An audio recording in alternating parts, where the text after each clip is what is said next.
अस्सलामुअलैकुम जनाब। सोलर आपको कराची की जो महंगी पाकिस्तान में बढ़ती हुई महंगी बिजली है उसके हिसाब से आपको अपने घरों में सोलर सिस्टम इंस्टॉल करना चाहिए। तो आपको एक सोलर के छोटे सेटअप के बारे में बताने के लिए जा रहा हूँ कि सोलर का एक छोटा सेटअप अगर आप अपने घर में 600 वाट तक का लगाना चाहते हैं, 1000 वाट तक का लगाना चाहते हैं, तो आप किस तरीके से जो है अपने पुराने यूपीएस अगर आपके घर में लगा हुआ है ऑलरेडी, तो उसको आप किस तरीके से सोलर सिस्टम के अंदर कन्वर्ट कर सकते हैं। सोलर सिस्टम में कन्वर्ट करने के लिए बहुत ही आसान तरीका है कि आप अपने पुराने यूपीएस के साथ जो आपकी बैटरी और यूपीएस ऑलरेडी घर में लगा हुआ है उसके साथ अपने लोड के मुताबिक आप जो है अपने सोलर पैनल्स कनेक्ट कर सकते हैं। मिसाल के तौर पे आप चाह रहे हैं कि आपके घर में जो है 2 से 3 पंखे, 3-4 लाइटें, आपके घर में नॉर्मली जो राउटर चल रहा होता है इंटरनेट के लिए, इंटरनेट की डिवाइस होती है वो चलाना चाह रहे हैं, और उसके साथ साथ आप चाह रहे हैं कि जी एक अदद एलईडी टेलीविज़न भी चल जाए। उसके लिए आप ये कर सकते हैं कि अगर आपका घर है, उसकी छत है, तो उस पर आप 4 अदद पैनल्स लगा सकते हैं। मार्केट में मुख्तलिफ़ तरह के पैनल्स अवेलेबल हैं जो कि 185 वाट, 150 वाट, 165 इस तरह करके आते हैं, 330 वाट के। नॉर्मली होता है कि छोटे सेटअप के लिए आप 150 वाट के जो पैनल्स आते हैं वो मार्केट में 185 वाट के नाम से भी बिकते हैं, लेकिन बेसिकली होते वो 150 वाट ही के हैं। तो ये एक पैनल तकरीबन इस वक्त जो मार्केट में मिल जाता है आपको 11,000 रुपये इसकी प्राइस इस वक्त चल रही है। बनस्बतन आज से अगर पीछे हम 1-2 साल पीछे चले जाएं तो उस वक्त प्राइसेस कंपैरेटिवली कम थी। अब प्राइसेस जो है डॉलर, जो आपको पता है कि फ्लक्चुएशन की वजह से, डॉलर के बढ़ते हुए रेट की वजह से प्राइसेस बढ़ गई हैं तमाम चीज़ों की, चाहे उसमें आप पैनल्स ले लें चाहे इन्वर्टर ले लें। अब उसमें होता सिलसिला ये है कि अगर हम चाहते हैं कि जी हम अपने पैनल्स के साथ उसको हम डीसी सिस्टम के ऊपर चलाना चाहते हैं कि भाई हम उसके लिए पंखे भी फिर हमें एसी डीसी वाले लेने पड़ते हैं। उसमें होता ये है कि जो डीसी फैंस हम लगाते हैं उसके साथ वो जो है एम्पेयर हैं उनके और वाट वो कम होते हैं, तो उसकी ड्यूरेशन थोड़ी सी बढ़ जाती है। लेकिन अगर हम कंपैरिजन करें स्पीड और एम्पेयर के अंदर पंखों की स्पीड में, तो डीसी से जब एसी पे कन्वर्ट होते हैं फैंस तो उसकी स्पीड कंपैरेटिवली ज़्यादा तेज़ होती है, हवा का प्रेशर ज़्यादा होता है। जबकि अगर हम उसको डीसी सिस्टम के ऊपर चलाते हैं तो उसकी वो स्पीड नहीं होती जो कि हम इलेक्ट्रिक के थ्रू, अपनी नॉर्मली जो वापदा या कि इलेक्ट्रिक के थ्रू हम स्पीड देख रहे होते हैं फैंस की, वो वाली स्पीड हमें नहीं मिलती।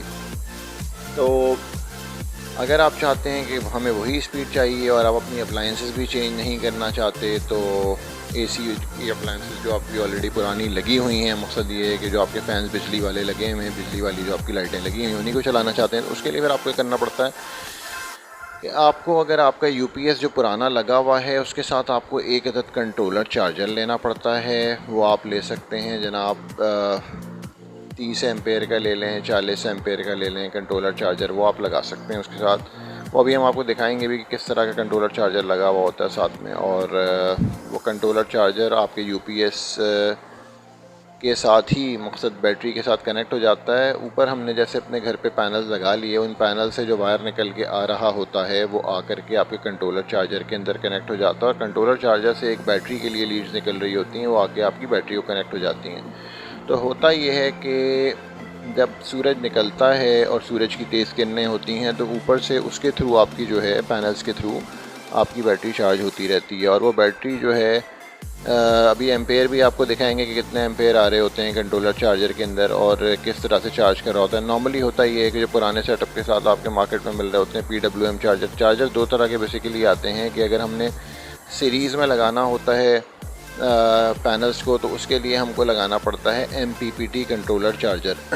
MPPT कंट्रोलर चार्जर जो होता है वो PWM की बनस्बतन अच्छी चार्जिंग करता है, लॉसेस कम होने देता है। PWM कंट्रोलर चार्जर में ये है कि उसमें जो आपके लॉसेस हैं वो ज़रा बढ़ जाते हैं, लेकिन छोटे पैनल्स के साथ जो कामयाब है वो PWM चार्जर ही है।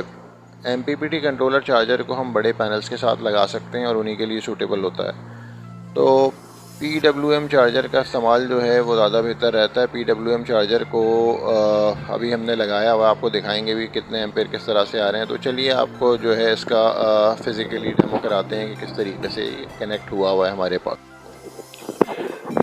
जी, तो ये है नाज़रीन सेटअप लगा हुआ जो हमने अपने पुराने यूपीएस के साथ सोलर को हमने कनेक्ट किया है।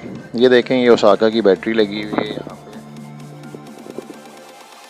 210 P210 की बैटरी है और ये 23 प्लेट्स की बैटरी है, ये इसके साथ कनेक्ट की गई है। ये हमारा जो है फ्रोनस कंपनी का यूपीएस लगा हुआ है इसके साथ। ये तकरीबन आप समझें कि 900 से 1000 वाट का ये इन्वर्टर होता है। इसको हमने इसके साथ कनेक्ट किया हुआ था पहले प्रीवियसली। अब ये आपको नज़र आ रहा होगा कि ये कंट्रोलर चार्जर लगा हुआ है।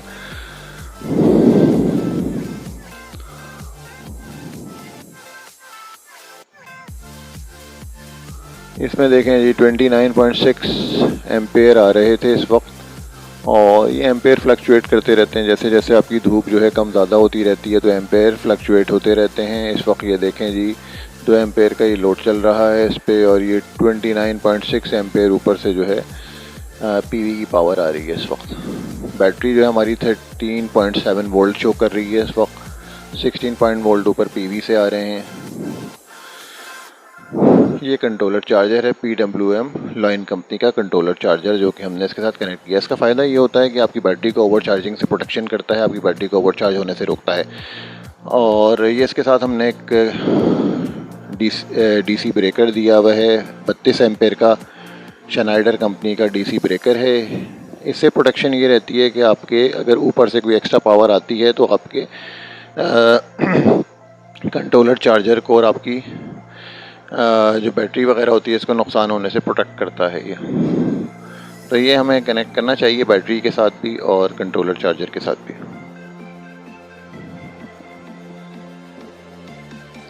इसी तरह से हमने इसके साथ ऊपर पैनल्स को कनेक्ट किया हुआ है। पैनल्स हमारे छत के ऊपर कनेक्ट हुए हैं। पैनल्स की भी आपको वीडियो दिखाएंगे किस तरीके से हमने पैनल्स को कनेक्ट किया है इसके साथ।